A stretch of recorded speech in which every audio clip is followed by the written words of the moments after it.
আসসালামু আলাইকুম ওয়া রাহমাতুল্লাহি ওয়া বারাকাতুহু। আল্লাহর ওলিরা ভালোই আছেন সবাই। আমরা একটু আগাইয়া বসি মেহরবানি করে। মানুষ তো অনেকে চলেই গেছে, আর আমরা যারা আছি আর একটু সামনের দিকে বসলে একটু মাহফিলের সৌন্দর্যটা ভালো হইতো আর কি।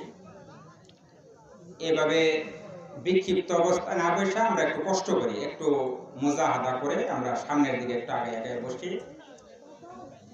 আমরা সবাই চেষ্টা করবো ইনশাআল্লাহ, আমরা আখেরি মোনাজাত দিয়ে এখান থেকে যাওয়ার চেষ্টা করব। কারণ সম্মানিত হাজিরিন, প্রতিদিন তো আর এই মাহফিল হয় না, তাই না? এক বছরের মধ্যে একটা রাত বা একটা দিন, আমরা একটা দিন একটু কষ্ট নয় করলাম, তাও বেশি সময় যে তাও না, সেদিকে আমি যাব না ইনশাআল্লাহ। এখন 11:30 বাজে। মাহফিল কর্তৃপক্ষের সিদ্ধান্ত সর্বোচ্চ 12:30, এর মধ্যে দোয়া করে দেওয়ার সিদ্ধান্ত ইনশাআল্লাহ।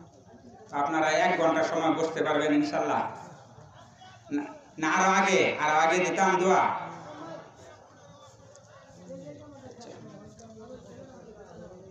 ইন্নাল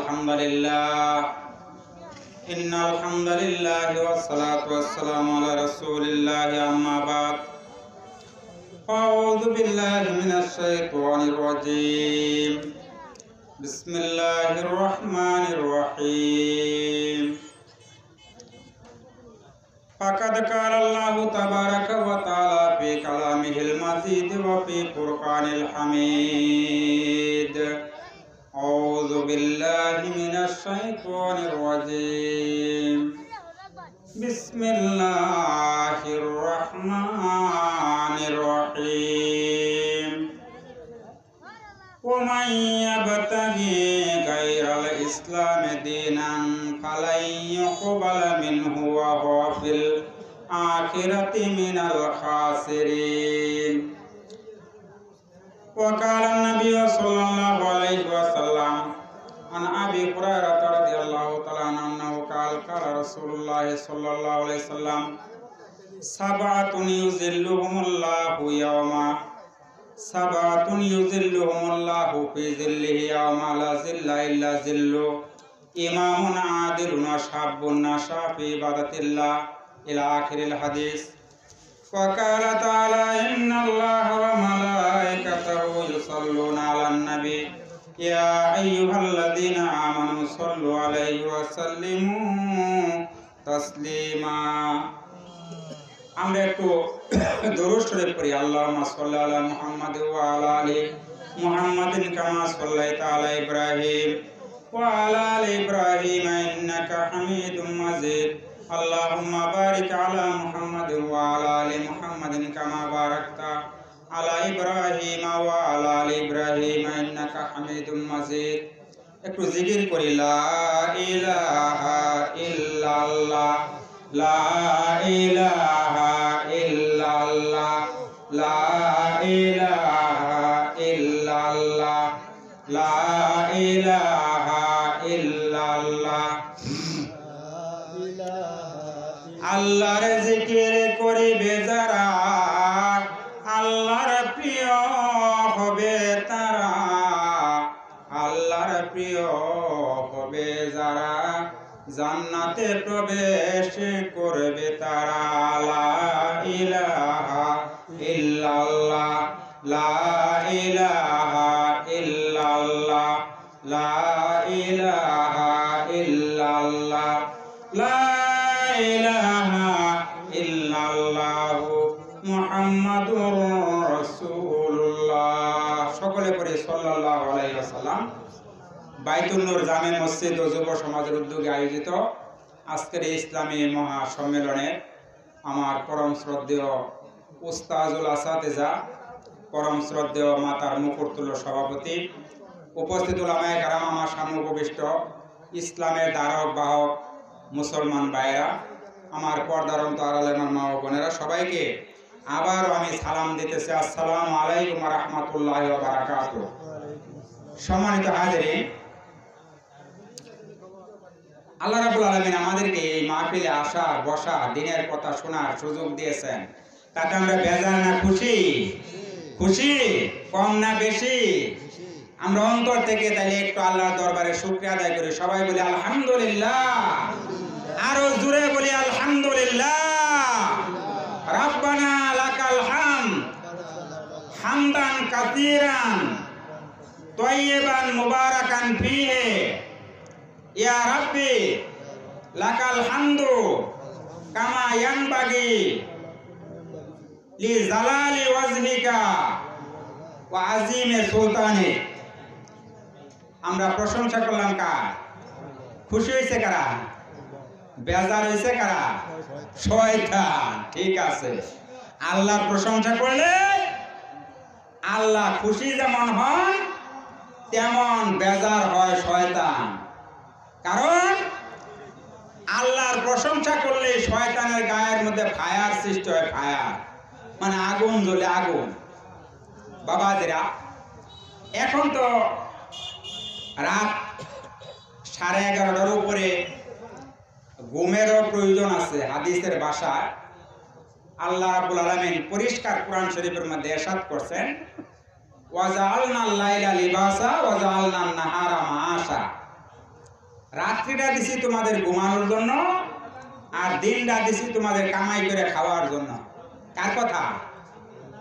এই জন্য আমাদের কিছু ঘুমানোরও দরকার আছে। সারা রাত ওয়াজ শোনা আমার মাসলায় এটা ধরে না।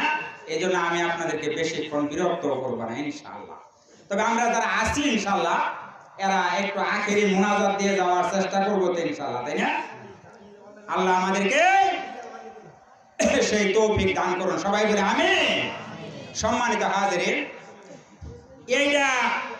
এই মাহফিলগুলো আমাদের বাংলাদেশে প্রতিদিন শত শত, সারা বাংলাদেশে প্রায় হাজারো মাহফিল হয় প্রতিদিন, তাই না?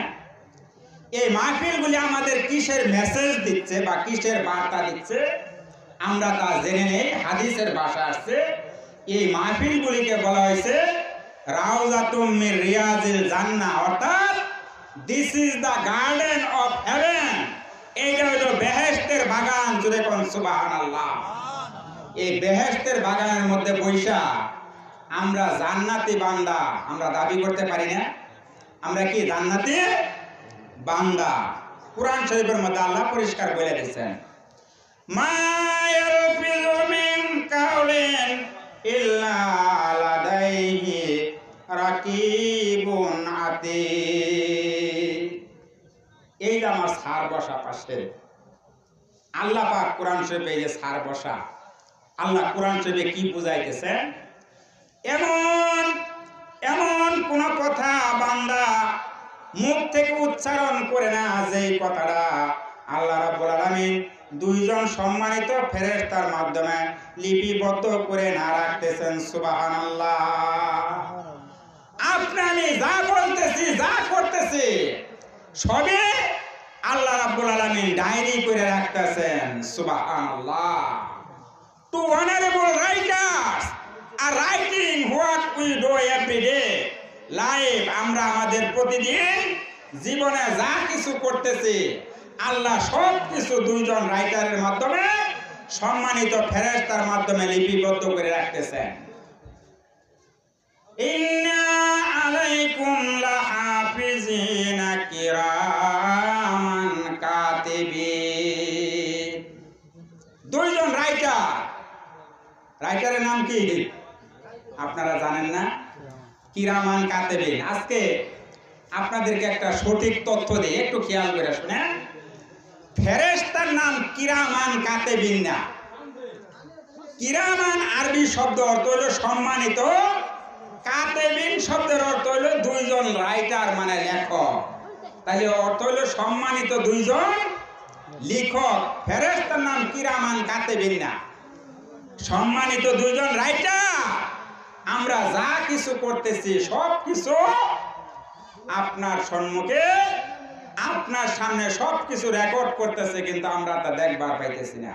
কথা ঠিক নাকি বলেন? দেখতেছি আমরা কিয়ামতের ময়দানে সবাইকে, বিচারের ময়দানে আল্লাহর দরবারে সবাইকে হাজির হইতে হবে। কথা ঠিক না? সেদিন আল্লাহ বলবেন কি শুনেন, ইকরা কিতাবা, কোরআনের কথা, কোরআন শরীফের কথা বলতাছে। ইকরা কিতাবা, বান্দা তোমার আমলনামা তুমি পাঠ করো। আপনি পাঠ করবেন, পাঠ করতে করতে করতে করতে দেখবেন আপনার আমলনামায় জীবনে যা কিছু করছেন, লা ইউগাদিরু ফিহা সাগীরাতাও ওয়ালা কাবীরাতান ইল্লা আসওয়াহা, আপনার জীবনের ছোট বড় কোনো আমলই বাদ যায় নাই, সব কিছু সেই ডায়েরিতে লিপিবদ্ধ হয়ে আছে। জোরে কোন সুবহানাল্লাহ। আপনি দেখতে দেখতে দেখতে দেখতে পড়তে পড়তে পড়তে পড়তে দেখবেন এই বাইতুন নূর জামে মসজিদের সামনে এই 28শে ডিসেম্বর 2023 সালে রাত 11:15টার সময় এখানে বইয়া দিনের কথা শুনতেছেন, কোরআনের হাদিসের কথা শুনতেছেন। আল্লাহকে সেদিন বলতে পারবেন, আপনার সুযোগ আসবে, আল্লাহ আমার জীবনে কোন আমল যদি তোমার দরবারে কবুল হয়ে না থাকে মাওলা, আমি ওই দিন বাইতুল নূর জামে মসজিদের সম্মুখে তোমার দিনের কথা, তোমার হাবিবের দিনের কথা, ইসলামের কথা হইতেছিল, আমি সেইখানে বৈশা দিনের কথাগুলি শুনছিলাম। এই খাতিরে গো আল্লাহ তুমি আমাকে মাফ করিয়া দাও। আল্লাহ মাফ করতে পারেন কিনা বলেন? আল্লাহ মাফ করতে পারেন কিনা? আল্লাহ মাফ করতে চাইলে কারো কোনো সহযোগিতার দরকার নাই। ইউআদিবু মাইয়াশা ওয়া ইয়াগফিরু লিমাইয়াশা। আল্লাহ যাকে চাবেন স্ট্রেট মাফ করে দিবেন, যাকে চাবেন সরাসরি জাহান্নামে পাঠাই দিবেন। এইটা হলো আল্লাহর বিধান। প্রমাণ বুঝতেছেন কথা? আমি কোরআন শরীফে সূরা ইমরানের একটা আয়াত তেলাওয়াত করছি, 85 নম্বর আয়াত। এই আয়াতের আলোকে কিছু কথা বলে আপনাদের সভাপতি সাহেব দোয়া করে দিবেন ইনশাআল্লাহ। আয়াতটা পড়ছিলাম কি, ওমাইয়াবতাগি গায়রাল ইসলামে দীনান ফালা ইউকবালা মিনহু ওয়া হুয়া ফিল আখিরাতি মিনাল খাসিরিন। যে ব্যক্তি ইসলাম ছাড়া অন্য কোনো ধর্ম তালাশ করবে সেটা আল্লাহর দরবারে তো গ্রহণযোগ্য হবেই না, বরং এই লোকটা পরকালে হবে হাই হাই কোম্পানির ম্যানেজার। কি হবে বলেন? হাই হাই কোম্পানির ম্যানেজার হব। কি করবো হাই হাই করে? হাই হাই কেন দুনিয়াতে উলামায়ে কেরামের কথা শুনছিলাম না? কেন ইসলামের কথা শুনছিলাম না?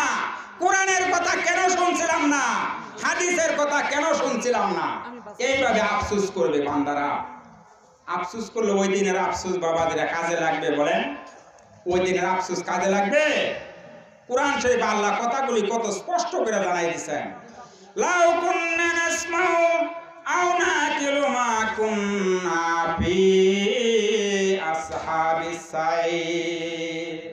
আল্লাহ ওই দিন যদি দুনিয়াতে উলামায়ে কেরামের কোরআনের হাদিসের কথাগুলি যদি শুনতাম, তাইলে তো আজকে আমাদেরকে জাহান্নামের ভিতর যেতে হয় না। কথা বলেন ঠিক না? আল্লাহর কথা ঠিক না বেটি? আল্লাহর কথা অবশ্যই ঠিক। আজকে মুসলমান এমন একটা অবস্থার মধ্যে পড়ছি, একটা স্বপ্নের মধ্যে পড়ে গেছে আমরা। কি এর মধ্যে? স্বপ্নের মধ্যে। এই যে সার বসা এখানে, this worldly life is as like a dream. এইটা একটা স্বপ্ন। আপনি ঘুমের ঘরে স্বপ্ন দেখেন না? ঘুমের ঘরে কি স্বপ্ন দেখেন? আপনি মনে করেন ঢাকা চড়তেছেন এরোপ্লেনে, চড়ে যাইতেছেন আমেরিকা অথবা ফ্রান্সে অথবা জাপানে অথবা কোরিয়া যাইতেছেন। ঘুম থেকে উঠতে দেন কই? ওই যেন হুইয়া রয়েছেন ঠিক ওই জায়গার মধ্যে শুয়ে রয়েছেন, ঠিক না? তাহলে আপনার জাপান আমেরিকা ফ্রান্স এগুলো গেল কই? আমার বাইরা দুনিয়ার জীবনটা আল্লাহর হাবিব বলছেন এমনই। আপনি দুনিয়ার মধ্যে এমন একটা স্বপ্নের মধ্যে ঘুমিয়ে আছেন, আপনি যেদিন কবরে যাইবেন সেদিন আপনার চোখটা যখন খুলে যাবে তখন আপনি দেখবেন আপনি দুনিয়াতে যে একটা স্বপ্নের মধ্যে ছিলেন, ওই দিন আপনি তা পরিষ্কার বুঝতে পারবেন। বুঝবেন ওই দিন যেদিন ওই কবরের মধ্যে যাবেন। আজকে মানুষ পাওয়া যায় না এই সমস্ত মাহফিলগুলিতে, মানুষ পাওয়া যায় না। কারণ কি? দিনের কথা মানুষ শুনবার চায় না। দিনের কথা মানুষের কাছে ভালো লাগে না। যেতে হবে খালি হাতে, যেতে হবে খালি হাতে, থাকতে কিন্তু পারবে না। চলে যারা যাবে একবার আর তো ফিরে আসবে না। চলে যারা যাবে একবার আর তো ফিরে আসবে না। কথা বলেন ঠিক না বেটি? যারা গেছে আইসে ফিরা, যারা যাবো আবো ফিরা। সুতরাং যা করার এইখান থেকেই করে যেতে হবে, এইখান থেকেই করে যেতে হবে। এখান থেকে যদি আপনি পুঁজি কামাই করে না যাইতে পারেন, কবরে যাইয়া কামাই করার জায়গা এটা কবরে দুনিয়ায় করতে হবে। বলেন কোথায় থেকে পুঁজি কামাই করতে হবে? কোথায় থেকে? এই যে আমার মুরব্বী বাবাজিরা পয়সা পয়সা কথাগুলি শুনতেছেন, যুবক ভাইয়েরাও আছে, ছোট ছোট বাচ্চারাও আছে। আল্লাহর দরবারে দোয়া করি, আল্লাহ এইটা যেহেতু তোমার হাবিব বলছেন বেহেশতের বাগান, সুতরাং এই বেহেশতের বাগানের মানুষগুলিকেও তুমি পরকালে জান্নাতুল ফেরদাউসের মেহমান হিসাবে কবুল করি। আমরা সবাই বলি আমিন। আল্লাহ একটু জিকির করি, লা ইলাহা ইল্লাল্লাহ, লা ইলাহা ইল্লাল্লাহ, লা ইলাহা ইল্লাল্লাহ, লা ইলাহা। তাইফের জমিনে পাথরের আঘাতে রক্ত ঝরেছে তোমারই গায়েতে, তথাপি করেছ নাজাতের দোয়া, দাও গো প্রভু তাদের ক্ষমা করে। লা ইলাহা ইল্লাল্লাহ, লা ইলাহা ইল্লাল্লাহ, লা ইলাহা ইল্লাল্লাহ, লা ইলাহা ইল্লাল্লাহু মুহাম্মাদুর রাসূলুল্লাহ সাল্লাল্লাহু আলাইহি সাল্লাম। সম্মানিত ভাইরা, আজকে মানুষ কেন না এই সমস্ত মাহফিলগুলিতে? ইমানের শক্তি আমাদের কমে গেছে। কি কমে গেছে? ওই যে দেখেন লাঙ্গল মার্কা যারা দাঁড়াইছে, টাক মার্কা যারা দাঁড়াইছে, তাদের পিছনে দৌড় পাঠাচ্ছে। কথা ঠিক না বেঠিক? বলে কথা ঠিক না বেঠিক? কিয়ামতের ময়দানে এই মাহফিলগুলি কাজে লাগবে, ওইগুলি কাজে লাগবে না। অনেক সময় ইসলাম থুয়া নিজের জান বাঁচানোর চিন্তা ভাবনা করি অনেক সময় আমরা। কথা ঠিক বলছি না? আপনারা স্বাধীনতা যুদ্ধ দেখছেন বাবাজিরা অনেকে, ঠিক না? এক পাঞ্জাবি মিলিটারি এক বাঙালিরে দৈরা কইতেছে কি শুনে, তুমি হিন্দা হো না মুসলমান হো, বাতাও তুম কোন হো? তুমি হিন্দু না মুসলমান বলো? কয় মাই মুসলমান হো। ঠিক আগার তুম মুসলমান হো তো কালেমা বাতাও জুড়ছে। মুসলমান যদি কালেমা কও দেই মিয়া। এবার বাঙালি কইতাছে লা ইলাহা ইল্লা আনতা সুবহানাকা ইন্নী কুনতু মিনাজ জালিমিন। আপনারা বলেন বাবা যে আপনাদের কালেমা কি এই পদে? আপনাদের কালেমা এই পদে? পাঞ্জাবি কইতাছে এ বাঙালি না জানজালি হ্যাঁ, मायने तुमको कलेमा बताने को कहता हो, ये तो कलेमा नहीं रे बंगाली, ये तो मुसीबत में दुआ है। तुम्हारे कलम कलेमा कबर मिया, তুমি যে ওই দোয়া করতেছো যে দোয়া মানুষে বিপদে করে কয়, বাঙালি কইতেছে স্যার হামবি মুসিবত মে গেরে, আমি তো মুসিবত করে কালেমা ছাড়ছি, আমি এমনি ছাড়ছি। বাবা যেটা কথা দিয়ে বুঝাবার চাইলাম, অনেক সময় বিপদ আপদ পড়লে কি এর কালেমা আগে জান বাঁচায়, জান বাঁচানি ফরজ। কথা বলছেন ঠিক না? বাবাজিরা আজকে মাহফিলগুলির মধ্যে মানুষ নাই, কারণ আমাদের ইমানি শক্তি কমে গেছে। কি কমে গেছে? আমাদের সম্পর্ক করতে হবে কার সাথে?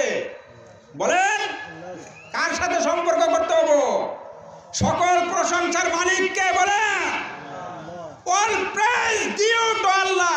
সকল প্রশংসার মালিক একমাত্র আল্লাহ। He is very kind and merciful. তিনি পরম করুণাময় অশেষ দয়াবান।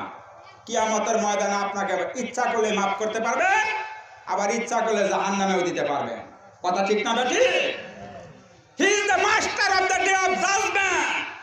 তিনি বিচার দিবসের মালিক। এই জন্য আমরা নামাজে প্রতি ওয়াক্তে প্রতি রাকাতে আল্লাহর কাছে দোয়া করি, আল্লাহ শো আস দ্য পথ that is right and forward, straight forward. ওই রাস্তাটা আল্লাহ করে দেখাও যেটা তোমার সিরাতুল মুস্তাকিমের পথ। জুড়ে বলেন আলহামদুলিল্লাহ। সুতরাং ওই আল্লাহর প্রশংসা করতে হবে। ওই আল্লাহর সঙ্গে যদি সম্পর্ক করতে পারে তাইলে ওই যে লা ইয়াস্তাবি আসহাবুন নারি ওয়া আসহাবুল জান্নাহ, আসহাবুল জান্নাতি হুমুল ফাইজুন। এই যে সভাপতি সাপুজুরের ছেলে আমার ছাত্র আলহাস নাইম তেলাওয়াত করছিল এই আয়াতটা প্রথমে। আল্লাহ বলছেন কোরআন শরীফে, এই যে সার বসা, the people of heaven and the people of hell are not equal. যারা জান্নাতে যাবে এবং যারা জাহান্নামে যাবে তারা এক না। The people of heaven will get ultimately success. যারা জান্নাতবাসী হবে তারা বিনা দ্বিধায় সফল কাম। জোরে বলেন মারহাবা। আমরা জান্নাতে যাবার চাই তো? এমনি জান্নাতে যাবার চাই? জান্নাতে গেলে কিছু খরচপত্র কোনো লাগবে না, আমি কিন্তু কালেকশন করবো না, আবার ওই চিন্তা করেন না। আল্লাহ তৈরি এত দামি জান্নাত আপনাকে আমাকে আল্লাহ এমনি দিবে। তাম পৃথিবী কয়েক কোটি বার বিক্রি করলেও আল্লাহ তৈরি জান্নাতের এক টুকরা শিকের সমান দাম হবে না। সুবহানাল্লাহ, সুবহানাল্লাহ। ওই তৈরি জান্নাত আল্লাহ আপনাকে এমনি দিবে। বাবাজিরা, সুলতান মাহমুদের নাম শুনছেন আপনারা যারা লেখাপড়া করছেন, তাই না? সুলতান মাহমুদ গজনবী, আফগানিস্তান বর্তমান যে রাষ্ট্র, ওই রাষ্ট্রের বাদশাহ ছিলেন সুলতান মাহমুদ গজনবী। 17 বার ভারত আক্রমণ করছে, ইতিহাস জানেন না? সুলতান মাহমুদ গজনবী হযরত উমর রাদিয়াল্লাহু তাআলা আনহুর মতো ছদ্মবেশ ধারণ করে রাষ্ট্রের প্রজাদের খোঁজ খবর নিতেন। জোরে কোন সুবহানাল্লাহ। হযরত উমর রাদিয়াল্লাহু তাআলা আনহু was walking on the street of Medina to see the condition of the distressed people. এই যে ইংরেজি সার বসা, উমর রাদিয়াল্লাহু তাআলা ছদ্মবেশ ধরে মানুষের অবস্থা দেখবার লেগে ঘুরা ঘুরা বেড়াইতেন। সুলতান মাহমুদের গুজরা ঘুরা বেড়াইতেন। একদিন রাতের বেলা একটা অন্ধকার জায়গাতে যাইতেছে, যে বাবাদিরা শুনেন, অন্ধকার জায়গাতে যাইতেছে, একটা জঙ্গলের স্তূপ থেকে আওয়াজ আইছে, আজকে ডাকাতি করবো সুলতান মাহমুদের বাড়ির, বাদশার বাড়িতে আজকে ডাকাতি করবো। আল্লামা জালালউদ্দিন রুমি রহমতুল্লাহ আলাইহি, ইরানের বিখ্যাত কবি, এই যে সার বসা, স্যার দুঃখিত স্যার, লাইটটা পড়ে গেল। এই যে স্যার, এই যে আমি তুলে দিই, স্যার আমি দুঃখ প্রকাশ করছি। আল্লামা জালালউদ্দিন রুমি রহমতুল্লাহ আলাইহি তার কিতাবের মধ্যে ঘটনাটা লেখছেন, আমি সেই রেফারেন্সে বলতেছি। ডাকাত দলেরা বলতেছে আজকে ডাকাতি করবো কার বাড়ি? ওই যে সুলতান মাহমুদের বাড়ি। সুলতান মাহমুদের কানের মধ্যে আওয়াজ আইছে। আইলে সুলতান মাহমুদ আস্তে আস্তে আস্তে আস্তে বাস হইয়া ওই ডাকাতের দলের মধ্যে যে বসছে, বইলে এবার ডাকাতের লিডার যিনি এই কইতাছে, ডাকাত যে ডাকাতি যে করবা চাইতেছ বাদশার বাড়িতে, তোমার কি যোগ্যতা আছে? আমার যোগ্যতা আছে, আমি বাদশার বাড়ির দরজার সামনে দাঁড়াইয়া একটা ফু দিমো আর দরজা সবটি অটোমেটিক খুলে যাবে। সাংঘাতিক পাওয়ার তোমার দেখা যায়। তোমার কি পাওয়ার আছে? আমার পাওয়ার হলো আমি বাদশার ঘরের মধ্যে কোন জায়গায় কি কি রাখা আছে আমি সব এখান থেকে দাঁড়ায় বলে দিতে পারবো। সাংঘাতিক ঘটনা। এবার এরে কইতাছে সুলতান মাহমুদ রে, তুমি জামগোর সঙ্গে নতুন করে যোগ দিছ, তোমার কি ক্ষমতা আছে? আমার ক্ষমতা হইল কোন ফাঁসির কাষ্টের আসামি যদি মৃত্যুদণ্ডে দণ্ডিত হয় আমি তাকে নাজাত করে আনবার পাবো। তাইলে তো তোমারও নেওয়া যায়, কারণ যদি কলে বলে আটকা পড়ি যায়। এবার গেছে বাদশার বাড়ি ডাকাতি করবার। সুলতান মাহমুদ এই দিক থেকে ফোন দিছে, একটু পিছন থেকে তো ফোন দেয়া কইতেছে অ্যারেস্ট করে এদেরকে, করছে অ্যারেস্ট। অনেক লম্বা ঘটনা বাবাজিরা, গভীর রাত কারণে সংক্ষেপ করতেছি। পরের দিন বেলা 10টার সময় আদালতে হাজির করা হইলে সুলতান মাহমুদ সিংহাসনে বসছেন। এবার ডাকাত দল লিডার সহ সবটি হাজির। এবার ডাকাতের লোকেরা কেউ কিছু বলে না। সুলতান মাহমুদ বলতেছে, আমার বাড়িতে ডাকাতি করতে আসছিলা? কয় হ্যাঁ। কি কারণে? আসছিলাম স্যার ডাকাতি করার জন্য। আর কি কারণে? ডাকাতি তো ডাকাতি। সুলতান মাহমুদ বলতেছে, অ্যারেস্ট করে এদেরকে ফাঁসির কাস্টে ঝুলাও। যেন এই কথা বলছে, লিডার যে ডাকাতের লিডার, হে কইতেছে, স্যার আপনি তো আমাদেরকে মৃত্যুদণ্ডে দণ্ডিত করবেন, এটা ঠিক, যেহেতু আপনার বাড়ির ডাকাতি করবার আসছি, আর আপনি ধরেও ফেলছেন আমগরে। তবে স্যার আমার একটা অনুরোধ আপনার কাছে, গত রাত্রে যখন বৈশাখ পরামর্শ করছিলাম, তখন স্যার আপনি একটা কথা বলছিলেন, আমরা যদি কোনো জায়গায় যাই আটকা পড়ি, অর্থাৎ মৃত্যুদণ্ডে দণ্ডিত বা ফাঁসির কাস্টে আসামি হই, আপনি আমাদেরকে নাজাত করে আনবার ভাবেন। খেয়াল করছেন বাবাজি কথা? সুলতান মাহমুদ থলাইয়া গেছে, তুই আমারে চিনলি কেমনে? কয় স্যার আপনার বয়সে আমার কণ্ঠে আমি চিনা ফেলছি। সুলতান মাহমুদ বললেন, এদেরকে তুমি ওই যে হ্যাঁ জল্লাদদেরকে বলতেছে বা তাদের পিএসকে বলতেছে, এদেরকে ছাইরা দাও, যেহেতু আমারে তুমি চিন্না ফেলছো, যাও, তোমাদেরকে তো ফাঁসি দিলামই না, তোমাদেরকে বড় এমনে এমনে আমি তোমাদেরকে ছেড়ে দিলাম না, খালি রাষ্ট্রের মধ্য থেকে কিছু দামি পুরস্কার সহ দিয়া ওই ডাকাতদেরকে তিনি নাজাত করে দিলেন। বলেন সুবহানাল্লাহ। কি কারণে দিলেন নাজাত? ওই যে বাদশারে অন্ধকারের মধ্যে চিন্না ফেলছে, এই কারণে। কথা বুঝছেন তো? এই ঘটনা দিয়ে আল্লামা রুমি রহমাতুল্লাহ আলাইহি বোঝাবার চাইলেন, এই দুনিয়ায় থেকে যে তার মালিককে রবকে চিনতে পারবে, Allah is our lord, we are the servant of Allah, আমরা হইলাম আল্লাহর গোলাম, আর আল্লাহ হইলেন আমাদের মনিব। ওই মনিবকে যদি আমরা চিনতে পারি দুনিয়ায় থেকে, পরকালে আর বিচারের সম্মুখীন হওয়া লাগবে না। ওই যে we will get ultimately success, বিনা দ্বিধায় আল্লাহর জান্নাতে চলে যাইতে পারবো। সুবহানাল্লাহ। মিয়ানে আশিকে মাশুকে সেরানজিস, কিরামুন ওয়া কাতিবিন রাহাম খবর নিস। আশিক আর মাশুক, আল্লাহ হইলেন আমাদের আশিক, আল্লাহ মাশুক। আমরা কি? আশিক। আল্লাহ মাশুক, আমরা কি? আশিক। আশিক আর মাশুকের মধ্যে যদি এই সম্পর্ক তৈরি করতে পারে, পরকালে কেরামন কাতিবিনও জানে না প্রেমিক প্রেমিকার মধ্যে কি আলাপ আলোচনা হয়। বলেন কথা ঠিক না বেটি? প্রেমিক প্রেমিকার মধ্যে কি আলাপ হয়? কবি বলতেছেন, কেরামন কাতিবিন এটার খবর রাখে না। সুবহানাল্লাহ, সুবহানাল্লাহ। এই সম্পর্ক আল্লাহর সঙ্গে কায়েম করতে হবে। সম্মানিত হাজিরিন, আমাদেরকে তো দুনিয়া থেকে চলে যাইতেই হবে একদিন, তাই না? আল্লাহ কোরআন শরীফে যে বলছেন, কুল্লু নাফসিন যায়কাতুল মাউত, প্রত্যেকটা মানুষকে মরতে হবে। কথা ঠিক না?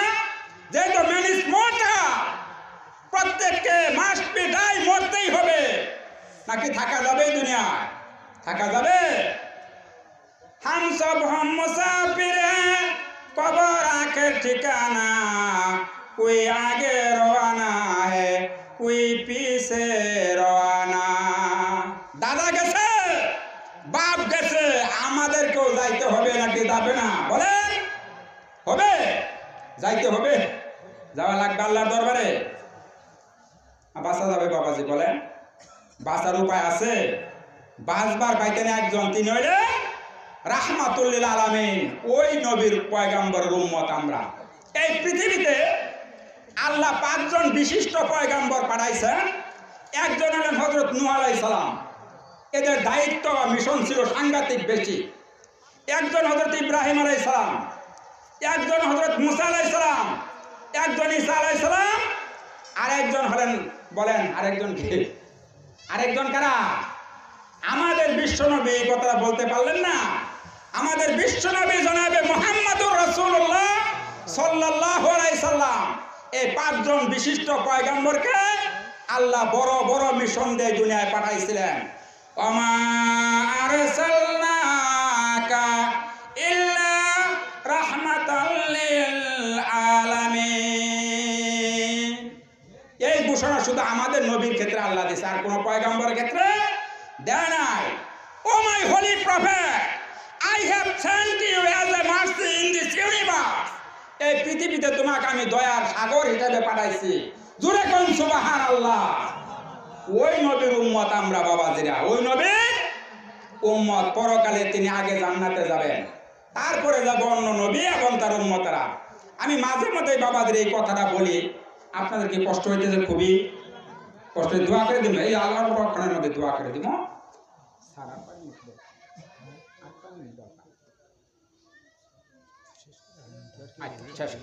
শেষের দিকে চলে যাচ্ছি।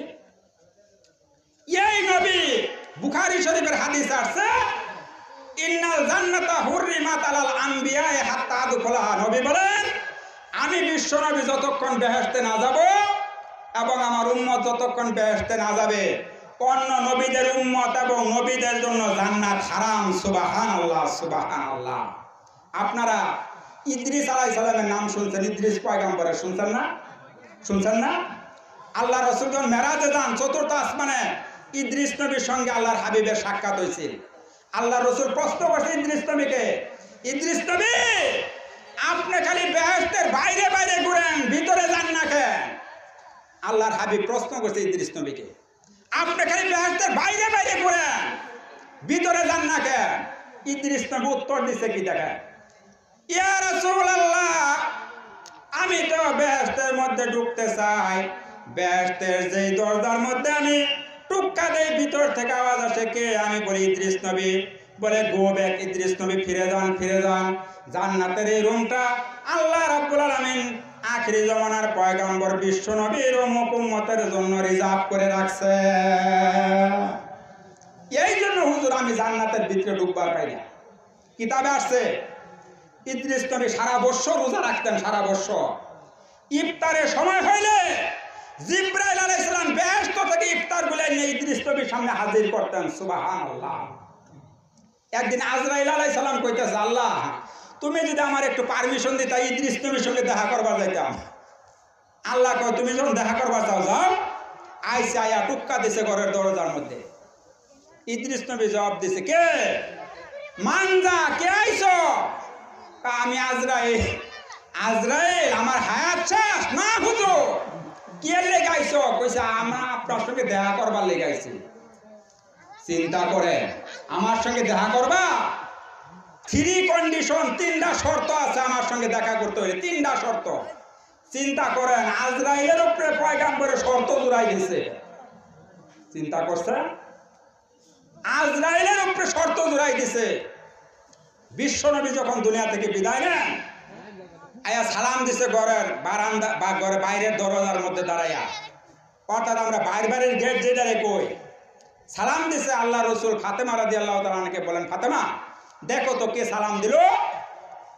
হযরতে ফাতেমা আয়েশা দেখে এমন একটা লোক মদিনায় জিন্দেগিতে দেখে না, মাথাটা আসমানের মধ্যে এবং পা দুইটা জমিনের মধ্যে। যাই বলে বাবা, এমন মানুষ তো মদিনাতে কোনোদিন দেখি নাই, যে লোকটার মাথাটা আসমানে এবং পা দুইটা জমিনে। আল্লাহর হাবিব বললেন, ফাতেমা তোমার ওই লোকটা আজকে আসছে তোমার বাবার বাড়িতে, যে লোকটা তোমার বাবাকে তোমাকে কিছুক্ষণ পরে ইতিম বানাবে। ওই আজরাইল সবার কাছে আসে না বাবাদিরা, আসে কারা? হেরচেলা ফেলারা। কারা আহে? আজরাইলে কইতেছে 3টা শর্ত আছে দেখা করবার চাইলে। 1 নাম্বার, আমার রুহুটা একটু কবজ করবা। ইদ্রিস নবী কইতেছে, হুজুর আপনার রুহ কেমনে কবজ করবো? আপনার হায়াত যে এখনো শেষ হয় না। ইদ্রিস নবী, কারো হায়াত যদি থেকে থাকে, রুহ কবজ করার ক্ষমতা আমার নাই। হায়াত যেদিন শেষ হবে রে, ইদ্রিস নবী কোনো মানুষকে আমি 1 সেকেন্ডের সময়ও দেই না। কথা ঠিক না বেঠি? সময় যদি কারো শেষ হয়, সময় দিছে আজরাইলে কাউকে? ইযা জাআ আযালুহুম লা ইস্তাখিরুনা সাআতা ওয়া লা ইস্তাকদিমুন। আইসা আল্লাহ বললেন, রুহুটা কবজ করে। এই ঘটনাটা বাবা 1 মিনিট লাগবে দিয়ে শেষ করতেছে। রুহুটা কবজ করছে করে আচ্ছা বলে পয়গাম্বর ভয় পায় না। আজকে বাবা যে আপনার ঘরের দরজা যদি রাত 10টার সময় কেউ আইয়া টুক্কা দেয় আর আপনি যদি বলেন কে যদি কাজ রাইল কিরম আরাম লাগবো শরীরের মধ্যে কণ্ঠ। পয়গাম্বর তো কোনো ভয় নাই। 2 নাম্বার শর্ত ছাড়ছে, আমাকে একটু জাহান্নামে নিবা, আমি দেখতাম আল্লাহর তৈরি জাহান্নামের শাস্তি কত কঠিন। 3 নাম্বার আমাকে একটু আল্লাহর জান্নাতটা দেখাইবা, দেখতাম আল্লাহর জান্নাতটা কত সুন্দর। সুবহানাল্লাহ বলেন সুবহানাল্লাহ। আল্লাহ বললেন ইদ্রিস নবীর রুহুটা কবজ করো। কবজ করে সঙ্গে সঙ্গে রুহুটা আবার সেট করছে, ইদ্রিস নবী জিন্দা হয়ে গেছে। এবার রয়ে গেছে জাহান্নামে, নিয়া জাহান্নামের মধ্যে ফালাইয়া সঙ্গে সঙ্গে আবার তুল্লা নিয়ে আসছে। এবার রয়ে গেছে জান্নাতে। জান্নাতের গেটে দরজার মধ্যে দাঁড়ানো আজরাইল, ইদ্রিস নবী জান্নাতের ভিতরে। অনেকক্ষণ পর ইদ্রিস নবী বড় বড় চোখ করে আল্লাহর জান্নাত দেখতেছে। এবার আজরাইল ডাক দিছে, ইদ্রিস নবী জলদি আসেন। ইদ্রিস নবীর কোনো খবর নাই। আসছে অনেকক্ষণ পরে, আয়েশা বলতেছে কি আজরাইল আমারে ডাকো কেন? কয় যাবেন না হুজুর? কয় যাবো মানে? আজরাইল আল্লাহ বলছেন প্রত্যেক মানুষকে একবার মৃত্যুর স্বাদ গ্রহণ করতে হবে। কুল্লু নাফসিন যায়কাতুল মাউত। আমাকে তো তুমি একবার মারছো, আবার মারবার চাও নাকি? উত্তর দেখছেন পয়গম্বরের, একবার মারো নাই আমাকে? সাংঘাতিক কথা হুজুর। 2 নাম্বার আল্লাহ বলছেন কোন মানুষ যদি কোনো পাপ করে তার জন্য তাকে জাহান্নামের শাস্তি ভোগ করতে হবে। পয়গম্বর হিসাবে আমি কোনো পাপ করি নাই, এরপরেও যদি আমার দ্বারা কোনো পাপ কাজ হয়ে থাকে জাহান্নামের ভিতরে তো নিশ্চয় শাস্তি তো হয়ে গেছে। আজরাইল জাহান্নামে নিশ্চয় আমার একবার আজরাইল তো কয় কি নবী। 3 নাম্বার আল্লাহ বলছেন কোন মানুষ যদি একবার জান্নাতের মধ্যে ঢুকে খালিদিনা ফিহা, চিরকাল সেই জান্নাতের মধ্যে অবস্থান করবে। আল্লাহ রাব্বুল আলামিন কোন বান্দাকে জান্নাতি বান্দাকে গাড়ের মধ্যে ধরে ধরে বের করে দিবেন। আর আজরাইল তুমি আমার ডাকো কেন?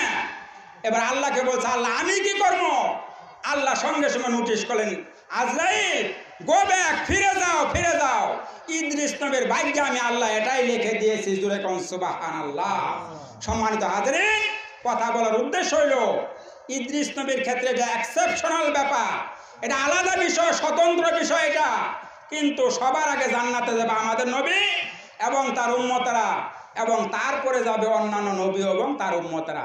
সুতরাং আমরা অত্যন্ত ভাগ্যবান, আমরা সর্বশ্রেষ্ঠ বিশ্ব নবীর উম্মত। আল্লাহ আমাদেরকে সেই নবীর শাফাত সকলের ভাগ্যে নসিব করুন। সবাই বলে আমিন। ওয়া আখিরে দাওয়ানা আনিল হামদুলিল্লাহ রাব্বিল আলামিন। সম্মানিত হাজিরিন, যা কিছু বললাম ভুল ত্রুটি হইলে আপনাদের কাছে ক্ষমা চাই, আপনাদের জন্য দোয়া করি, আমিও দোয়া চাই। এই মাহফিলে আমি আগেও আসছি, আপনারা জানেন। আবারও আপনাদের কাছ থেকে দোয়া নেওয়ার সুযোগ আল্লাহ করে দিলেন। আবারও আপনাদের কাছে দোয়া চাইতেছি এবং আমিও আপনাদের জন্য দোয়া করি, মা বোনদের জন্য দোয়া করি যারা আমার কথা শুনলেন। আমি দোয়া করি আল্লাহ পরকালে তুমি এই সমস্ত মানুষগুলিকে তুমি জান্নাতুল ফেরদাউসের মেহমান হিসাবে কবুল করিও। সবাই বলে আমিন। ওয়া আখিরে দাওয়ানা আনিল হামদুলিল্লাহি রাব্বিল আলামিন। আসসালামু আলাইকুম ওয়া রাহমাতুল্লাহি ওয়া বারাকাতুহু।